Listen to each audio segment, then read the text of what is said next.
ইসলাম মানে ক্বালা আল্লাহু ক্বালা রাসূলুহু, আল্লাহ বলেছেন রাসূল বলেছেন, এই দুটি কথার নাম ইসলাম।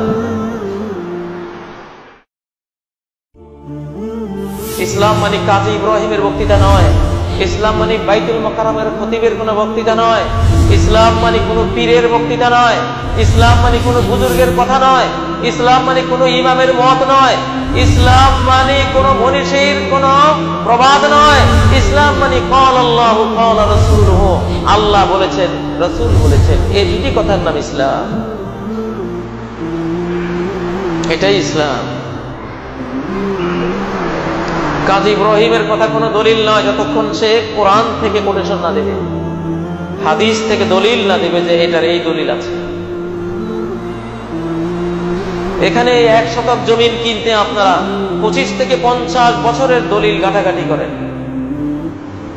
1 শতক জমিনের মূল্য না হয় 10 লক্ষ টাকাই হবে, না হয় 20 লক্ষ টাকাই হবে। 10-20 লক্ষ টাকার একখানি জমিন নিতে 25 থেকে 50 বছরের দলিল খোঁজেন, এর কবল আছে কিনা দেখতে হবে, পাতায় পাতায় উল্টিয়ে উল্টিয়ে, আবার পড়েও দেখতে হবে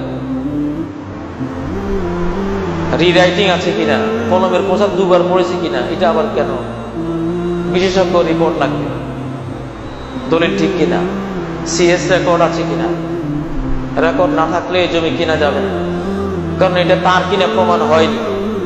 আরএস রেকর্ডও লাগবে, আরএস রেকর্ড ছাড়া জমিন কিনা যাবে না, কারণ এই মালিকের কিনা প্রমাণ হচ্ছে না, আদৌ এই জমিন তার আছে কিনা আমি বিশ্বাস করলাম না, খাজনার রসিদ আছে কিনা, কত দলিল, কত ডকুমেন্টস, কত এভিডেন্স 1 শতক জমিনের জন্য আপনারা খোঁজেন।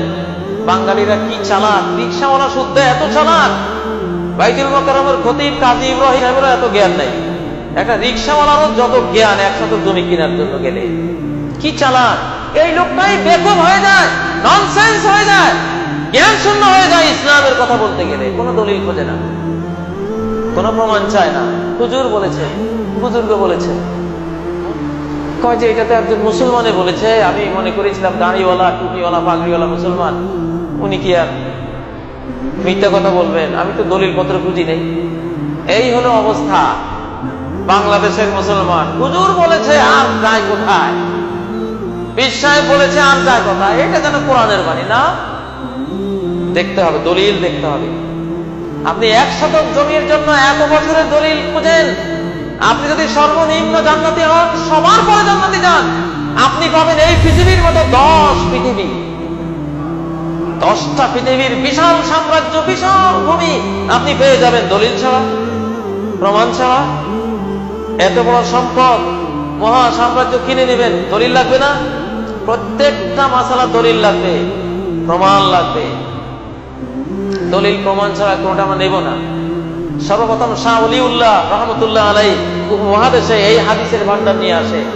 ভান্ডার নিয়ে আসার পরে এখন জরিপ করে দেখি ভুল আর ভুল আর ভুল, যেখানে হাদিস সেখানেই ভুল।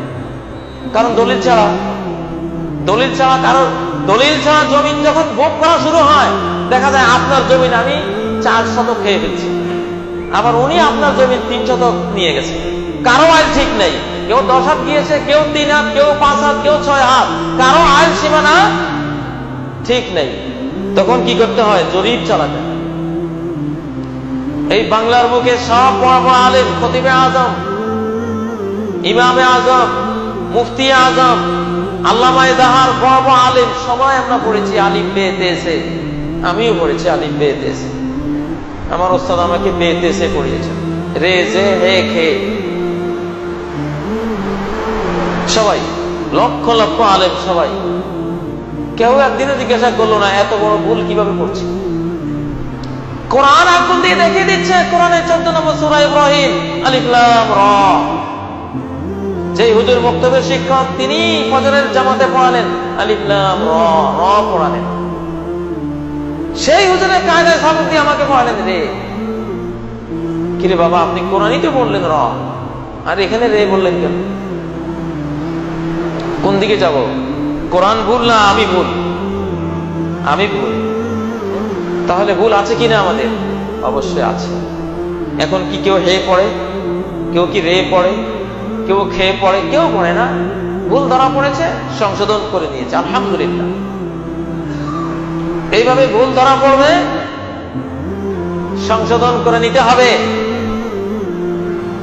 জাতীয় ডাক্তার ডাক্তার নুরুল ইসলাম সাহেব জাতীয় ডাক্তার হয়ে 1700 আইটেমের ঔষধ পরীক্ষা করে বলেছেন এগুলি বাতিল, এগুলি বিষ, এগুলি খাওয়া যাবে না। 1700 আইটেমের ঔষধ বাতিল করে দিয়েছেন। ঠিক আমাদের ধর্মকর্মে এত কুসংস্কার ঢুকে পড়ে আছে, শত শত আইটেম বাতিল করে দিলে আমাদের ইসলামিক স্বাস্থ্যটা সুন্দর হবে, ধর্মটা নির্ভেজাল হবে।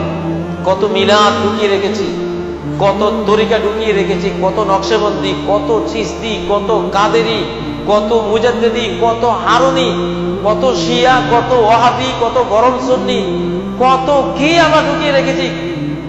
আজীব তামাশা, ভেজাল আর ভেজাল আর ভেজাল।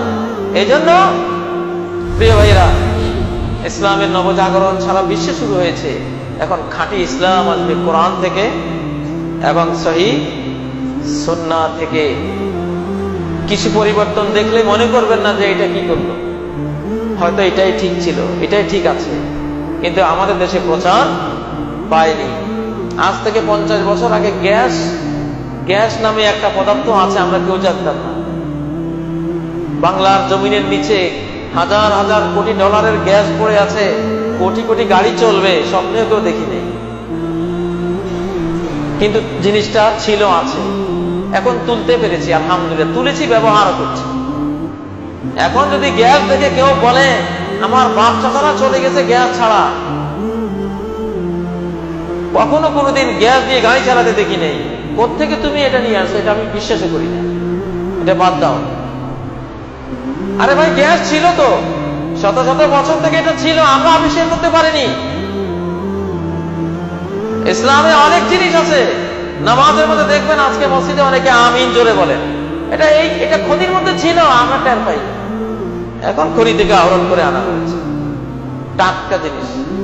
আমল করো।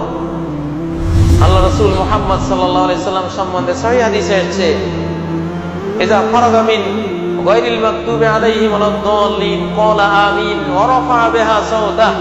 আল্লাহ রাসূল সাল্লাল্লাহু আলাইহি সাল্লাম নিজে ইমামতি করার সময় যখন ওয়ালাদ-দাল্লিন পর্যন্ত পড়তেন, তখন আমিন বলতেন, ওয়া রাফা বিহা সাওতাহু, তার আওয়াজকে সুউচ্চ করতেন, সবাই শুনতে পেত, এবং পেছনে সবাই আমিন বলতো। যেটা মক্কার বাইতুল্লাহতে, কাবাতে, যে কাবার দিকে ফিরে সবাই নামাজ পড়েন, সেই কাবাতে এই আমিন জোরে আছে কিনা? অবশ্যই আছে, এবং এটাই দলিলে আছে। আপনি যদি বলেন যে বাবারে আমার বাচ্চা যারা করে নাই, ওনার টের পান নাই, আমি তো টের পাই নাই। আমি কাজে ইব্রাহিমও তো আমার ছাত্র জীবনে জোরে বলতাম, আমার ওস্তাদরাও জানতো না, আমিও জানতাম। ব্রেইনটাকে সতেজ রাখতে হবে, এটা সত্য পাওয়া যাবে, দলিল প্রমাণে পাওয়া যাবে, গ্রহণ করতে হবে, গ্রহণের মানসিকতা থাকতে হবে। এক জায়গায় জমে বসে থাকলে হবে না, তাহলে আপনি পিছিয়ে পড়ে যাবেন। যারা আমিন জোরে বলবেন, তারা এই জোরে বলার একটা সুন্নত জিন্দা করার কারণে প্রতি রাকাতে 10টা নেকি বাড়তি পেয়ে জান্নাতের ফার্স্ট ক্লাসে চলে যাবেন, আর আপনি পেছনের কাতারে পড়ে যাবেন।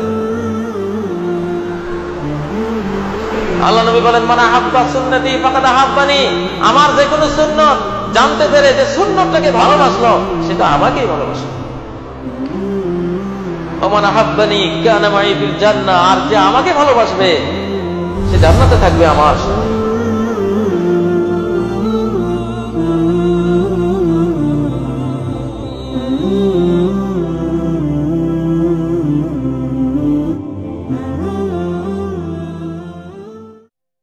لا إله إلا الله محمد رسول الله عليه صلاة الله وآله والأحبة.